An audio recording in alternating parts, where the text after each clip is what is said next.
فقال المؤلف رحمه الله تعالى: ونفعنا والمسلمين بعلومه في الدارين آمين.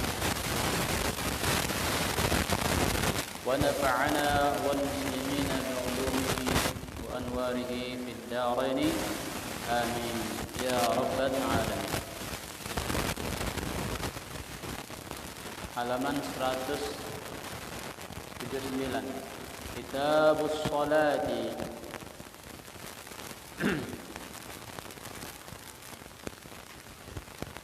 Kitabun fi bayani ahkamis sholati wa awqatiha, yaitu kitab menjelaskan tentang hukum-hukum salat dan waktu-waktunya.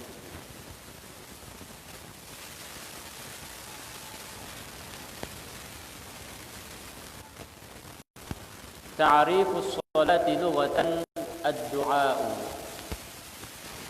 wa qila ad-du'a'u bi khairin wa syar'an aqwalun wa af'alun muftatahatun bit-takbiri wa muhtatamatun bit-taslimi ghaliban. Ta'rif atau definisi daripada salat, ibadah salat. Menurut bahasa, salat itu artinya doa. Salat itu artinya doa. Doa untuk kebaikan. Sedangkan menurut syarah, yaitu ucapan atau perbuatan. Ucapan dan perbuatan. Ucapan dan perbuatan yang dimulai dengan takbiratul ihram. Yang dimulai dengan takbiratul ihram dan diakhiri dengan salam.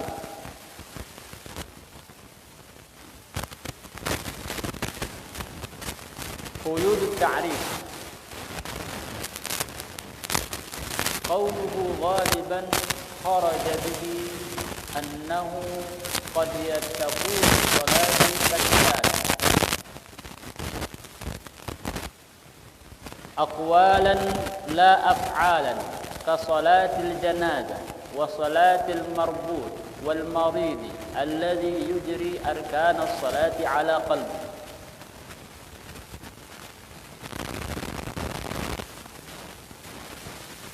الثاني أفعالا لا أقوالا كصلاة الأحرس. والثالث لا أفعالا ولا أقوالا كصلاة الأحرس المربوط.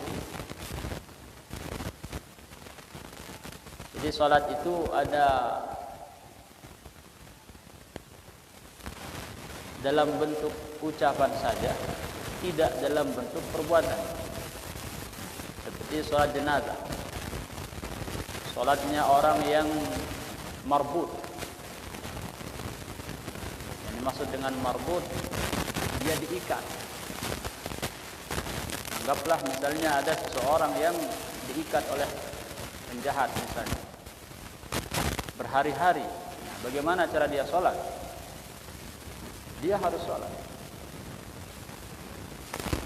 tapi tidak bisa dia bergerak kan, karena dia diikat, tangannya diikat, kakinya diikat. Jika dia sholat pakai isyarat,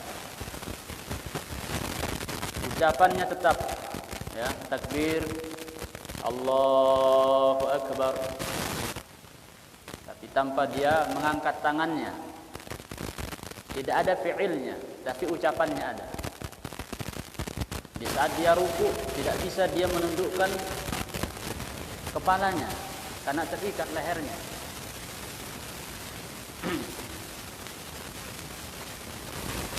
Tapi ucapannya tetap ya. Atau salatnya orang yang sakit. Orang yang sakit. Misalnya dia sakit apa? pusing kepalanya, tidak bisa dia sujud ruku, atau dia setruk, tidak bisa bergerak, tangannya tidak bisa bergerak, kakinya tidak bisa berdiri. Apakah wajib dia sholat orang keadaan seperti itu? Wajib sholat. Selama akal ingatan orang itu masih ada, wajib dia sholat dalam kondisi apapun. Jadi sholat yang biasa itu yang dipahami oleh kita semua aqwalun wa af'alun, ucapan dan perbuatan. Muftatahatun bitakbir, yang dimulai dengan takbir, wa muhtatamatun bitaslim, dan diakhiri dengan salam. Ghaliban, biasanya. Salat itu biasanya ucapan dan perbuatan, itu seirama. Ketika kita mengatakan Allahu Akbar pada takbiratul ihram, tangan kita angkat.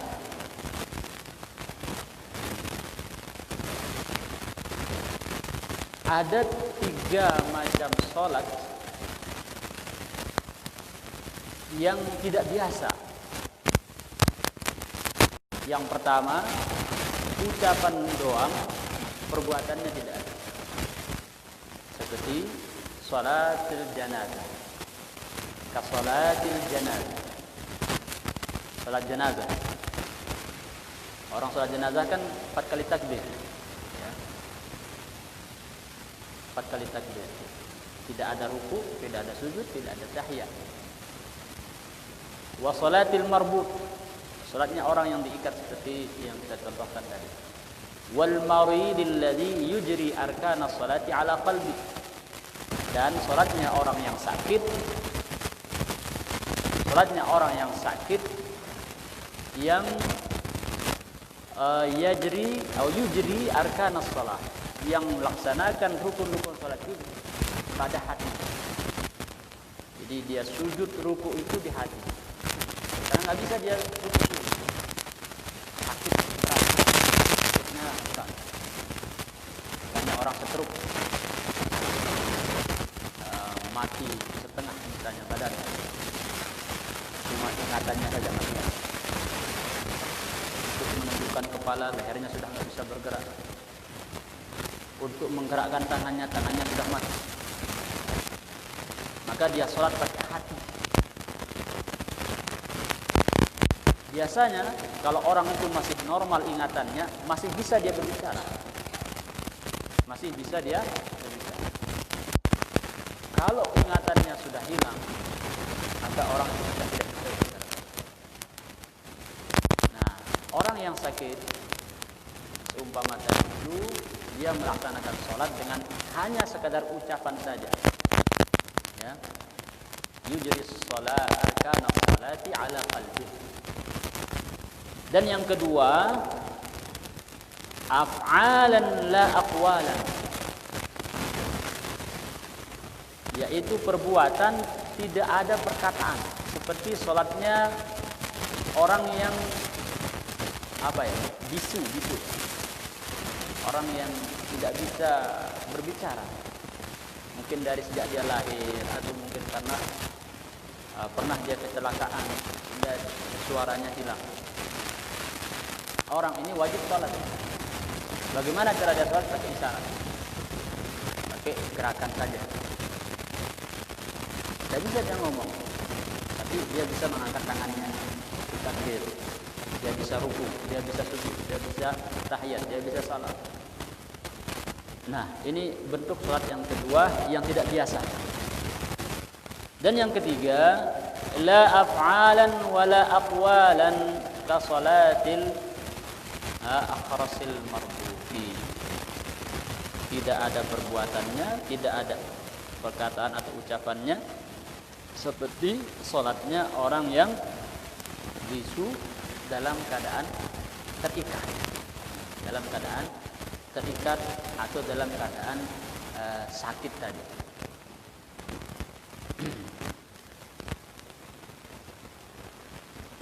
Nah, ini definisi daripada sholat, ya. Kalau ada orang yang mengatakan walaupun saya duduk begini saya sholat, nah, itu tidak benar. Walaupun dia mengaku dirinya ahli kebatinan atau sudah tinggi kewaliannya, itu tidak benar. Karena setinggi-tingginya kewalian seseorang harus dia mengikuti syariat. Tidak boleh dia lepas syariat itu. Antara tasawuf dengan syariat itu, hakikat dengan syariat itu tidak bisa dipisahkan. Tidak bisa dipisahkan. Rasulullah SAW orang yang paling mengenal Allah, paling dekat dengan Allah, tapi tidak pernah meninggalkan sholat berjamaah.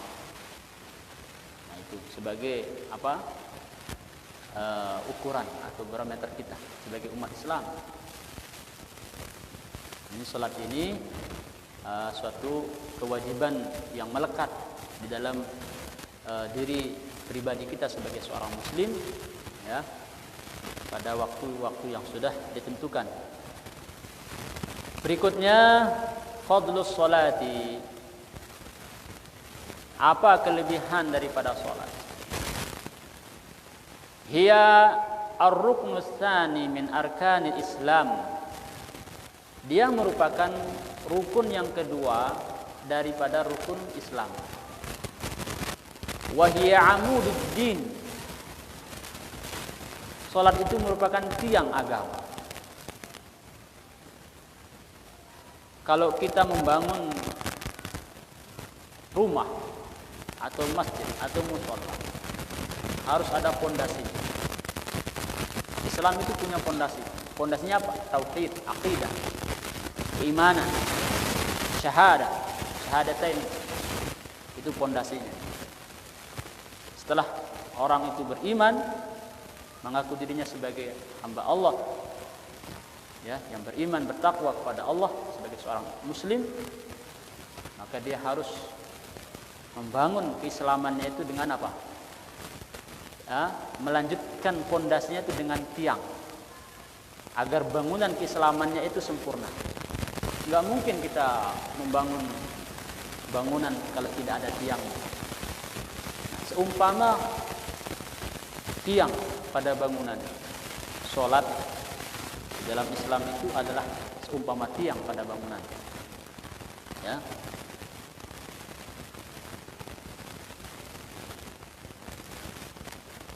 Siapa yang tidak sholat berarti dia meruntuhkan bangunan itu, karena bangunan itu tidak punya tiang. Wa hiya amududdin. Salat itu merupakan tiang agama. Wa fadluha azimun. Dan keutamaannya sangat besar. Kama waradat bihil ayatul qur'aniyatu wal ahaditsun nabawiyyah. Sebagaimana tercantum di dalam ayat-ayat Al-Qur'an dan hadis-hadis Rasulullah sallallahu alaihi wasallam.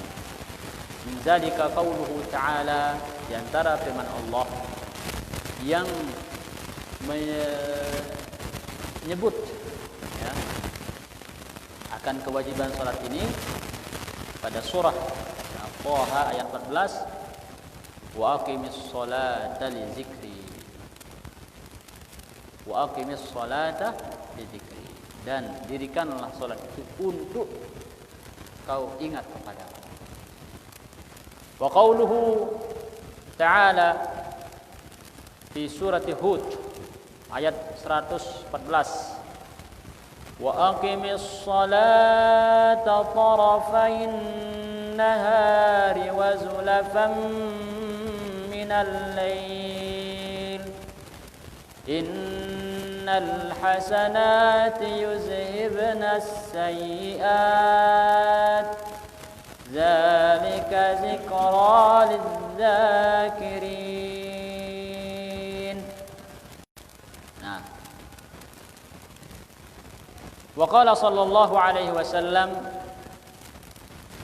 wa ala alihi wa ashabihi, innal 'abda idza qama fis salati futihat lahul jinan wa kushifa lahul hijabu bainahu wa baina rabbih wastaqbalathul hurul 'ain ma lam yamtahid aw yatanahha. Wa inna fis salati la shifaan wa ju'ilat qurratu 'aini fis salat. Wa innal 'abda idza qama yusalli utiya bi dhunubihi fa wudi'at 'ala ra'sihi aw 'ala 'atiqihi fa kullama raka'a aw sajada tasaqafat anhu. Ini dalam hadis ya, dari sumber yang referensi yang berbeda-beda. Hadisnya tadi yang pertama berbunyi, sesungguhnya hamba itu apabila dia berdiri sholat, maka dibukakanlah dia pintu-pintu surga. Berapa pintu surga? Berapa pintu surga? Disebutkan 8 pintu surga. Banyak pintu surga, tapi beberapa hadis menyebutkan ada 8. Sebagaimana di dalam hadis dinyatakan, man tawadda'a fa ahsana al-wudu summa yaqul asyhadu an la ilaha illallah wahdahu la syarika lah wa asyhadu anna muhammadan abduhu wa rasuluh Allahumma ja'alni minat tawabin wa ja'alni minal mutatahhirin. Futihat lahu thamaniyatu abwabil jannah. Abwabul jannati thamaniyah, dibukakan dia 8 pintu surga. Yadkhulu min ayyi abwabil jannati sya'a. Siapa yang wudu, kemudian bagus caranya wudu, sempurna caranya berwudu, tidak cepat-cepat ya, tidak boros dalam pemakaian air, dengan niat kemudian menyempurnakan semua rukun wudunya, sunnah wudunya. Setelah dia berwudu kemudian dia mengucapkan asyhadu an la ilaha illallah wahdahu la syarikalah wa anna muhammadan abduhu wa rasuluh Allahumma ja'alni minat tawabin wa ja'alni minal mutatahhirin.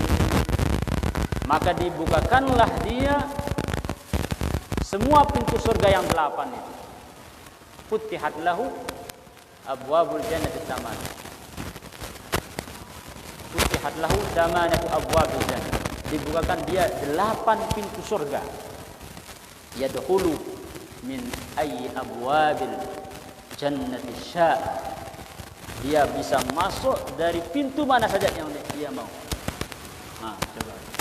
Gratis surga itu. Kalau uduknya bagus, kemudian berdoa setelah uduk. Tidak ada penghalang, tidak ada yang menghalangi. Nah, ini doa yang perlu kita banyak. Termasuk juga di saat mendengar azan. Selepas azan, selesai azan, kita berdoa. Ya, dapat kita syafaat baginda Nabi besar Muhammad sallallahu alaihi wasallam. Nah, kita kembali kepada hadis ini.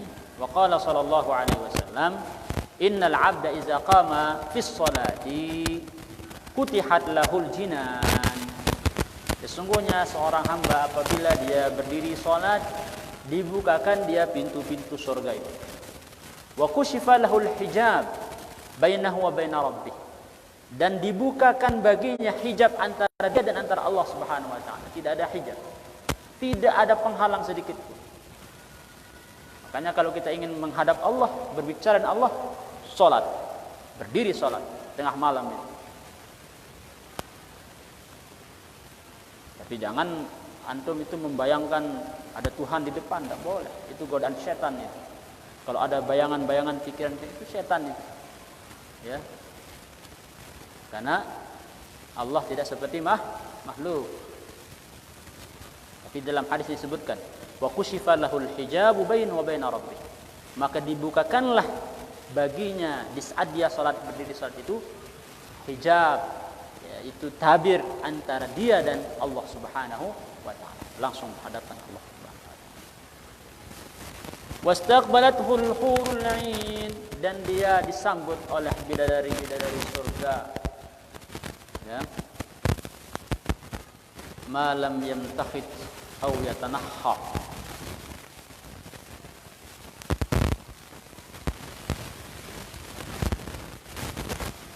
Kemudian hadis yang kedua, wa inna fis salati la syifaan. Sesungguhnya di dalam salat itu ada obat. Ya, obat.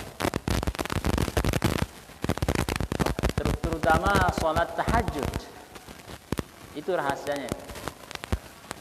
Kalau mau terhindar dari penyakit rendo, penyakit apa? Rendo ya namanya, penyakit panas itu, badan panas, penyakit rendo. Penyakit apa lagi? Penyakit hati. Sering-sering sholat tahajud di malam hari, ya. Karena sholat tahajud itu rahasianya mengusir penyakit dari badan, mengusir penyakit dari badan. Sebutkan di dalam hadis wa matratun ada minal jasad, itu bisa mengusir penyakit dari badan. Nggak berani penyakit itu dekat. Apalagi virus corona, nggak berani. Kalau rajin tahajud, insya Allah itu janji Rasulullah SAW. Siapa yang sholat tahajud, ya, akan terjaga daripada penyakit, akan terjaga, akan dijauhkan dia daripada godaan setan, daripada penyakit. Itu rahasianya. Inna fis sholati la syifa. Sesungguhnya di dalam sholat itu ada apa? Obat, penyembuh. Wa ju'ilat qurratu 'aini fis shalah, dan dijadikan kesenangan, ya, hatiku. Qurratu 'ainin itu kalau kita melihat sesuatu itu kita bahagia. Fis sholati, dalam salat. Lagi-lagi bimbang, pusing, bingung, salat. Atau ada sesuatu yang belum tercapai, salat hajat. Salat 2 rakaat, minta pertolongan Allah Subhanahu wa taala. Karena setiap rakaat itu kita diwajibkan membaca suratul Fatihah, dan di dalam suratul Fatihah itu ada ayat yang berbunyi iyyaka na'budu wa iyyaka nasta'in. Kita mohon pertolongan Allah Subhanahu wa taala. Kita punya hajat, minta kepada Allah. Ya. Sakit, minta obat kepada Allah.